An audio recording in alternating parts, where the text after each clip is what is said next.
Nacido en 1957 en el pequeño y remoto pueblo de La Tuna, Sinaloa, Joaquín Archibaldo Guzmán Loera creció en la pobreza, en medio de una tierra donde las montañas impenetrables y los campos eran dominados por los cultivos de marihuana y amapola. De familia humilde y numerosas, el joven Joaquín apenas completó la primaria. A temprana edad, conoció la dureza del campo, pero también, a través de su padre, la sombra del negocio de las drogas. Su historia, sin embargo, no estaba destinada a ser la de un campesino ordinario. Durante sus años de juventud, Guzmán comenzó a moverse dentro de los círculos del narco que entonces formaban una red incipiente. Bajo la tutela de Héctor "El Güero" Palma, uno de los pioneros del tráfico hacia Estados Unidos, el Chapo aprendió las claves para traficar droga, desde el trasiego hasta el arte de la corrupción. Sin embargo, su ambición era más grande, y sus habilidades para evadir y sobrevivir en un mundo de traiciones pronto lo catapultarían a la cima. La oportunidad de Guzmán Loera para escalar llegó en los años 80, en el seno del Cartel de Guadalajara, fundado por Miguel Ángel Félix Gallardo. Pero el asesinato de un agente de la DEA, Enrique "Kiki" Camarena, en 1985, provocó una serie de golpes a la organización, y la división del cartel fue inevitable. De esa ruptura nacería una de las organizaciones criminales más poderosas de la historia, el Cartel de Sinaloa. En Sinaloa, el Chapo estableció su reino. También tenía la astucia de negociar, crear alianzas, cuando era necesario, usar una violencia sin remordimientos. Joaquín "El Chapo" Guzmán, al mando del Cartel de Sinaloa, movió una cantidad de dinero que muchos estiman en miles de millones de dólares.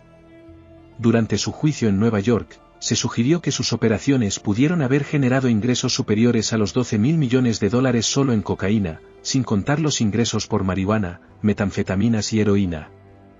La revista Forbes lo incluyó en su lista de personas más ricas del mundo en 2009, estimando su fortuna personal en 1.000 millones de dólares, aunque esta cifra es una aproximación, ya que gran parte de sus activos eran difíciles de rastrear.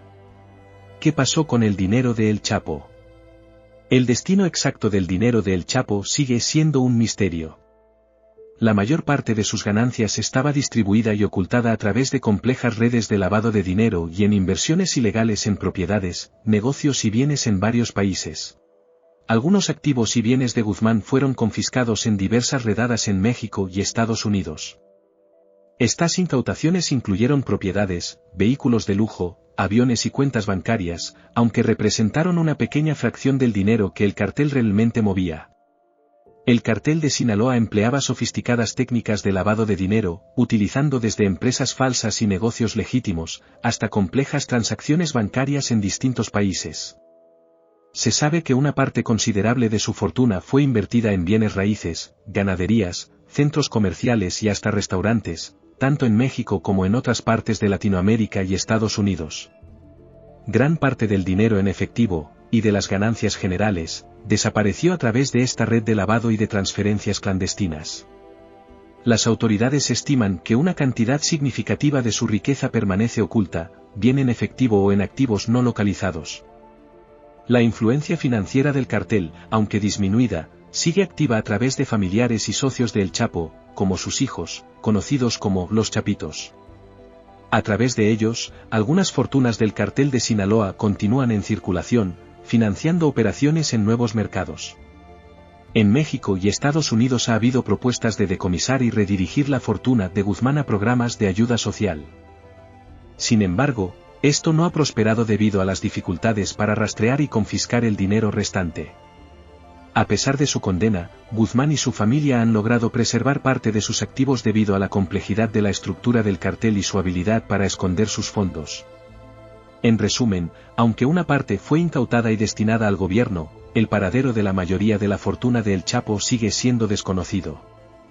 Parte de ella está en manos de la familia y del Cartel de Sinaloa, que, hasta hoy, continúa operando en gran medida, asegurando que la red y los fondos sigan generando dinero para la organización.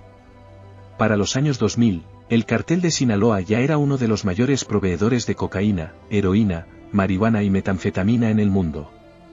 El Chapo Guzmán amasó una fortuna estimada en 1.000 millones de dólares, con su habilidad para sobornar a funcionarios de todos los niveles, desde policías hasta jueces, su red se convirtió en una estructura prácticamente intocable. Su impacto en la sociedad fue devastador. En México, la guerra entre los carteles se desató con brutalidad. Las cifras de asesinatos y desapariciones aumentaron. Las ciudades se convirtieron en zonas de guerra.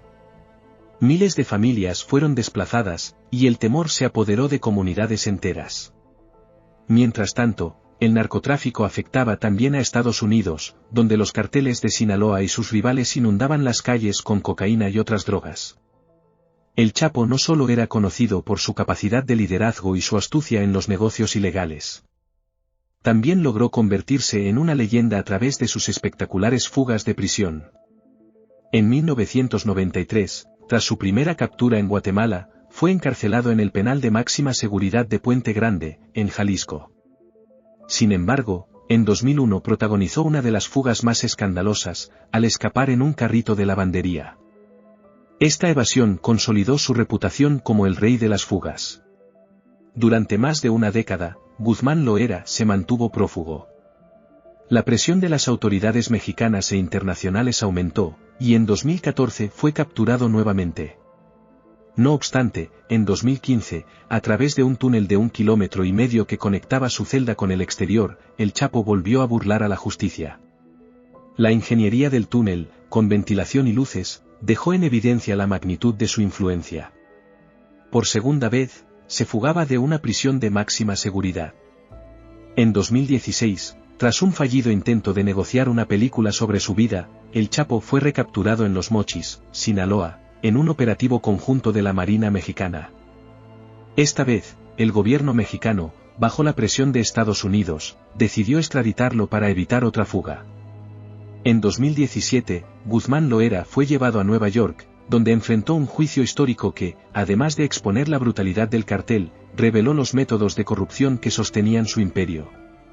En 2019, después de un juicio de alto perfil, Guzmán fue condenado a cadena perpetua más 30 años en una prisión de máxima seguridad en Florence, Colorado, conocida como la Alcatraz de las Rocosas.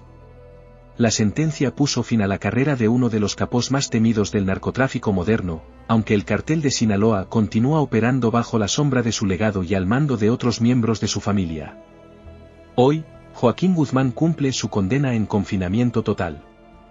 Su historia es un reflejo de la brutal realidad del narcotráfico en Latinoamérica, un mundo de traición, poder y dinero, pero también de violencia y destrucción. A pesar de su encierro, el impacto de su figura sigue vigente. Los territorios y las rutas que alguna vez gobernó continúan siendo disputados, y su vida se ha convertido en objeto de series, libros y documentales que alimentan el mito del hombre que desafió a gobiernos y burló cárceles, pero cuyo fin fue inevitable.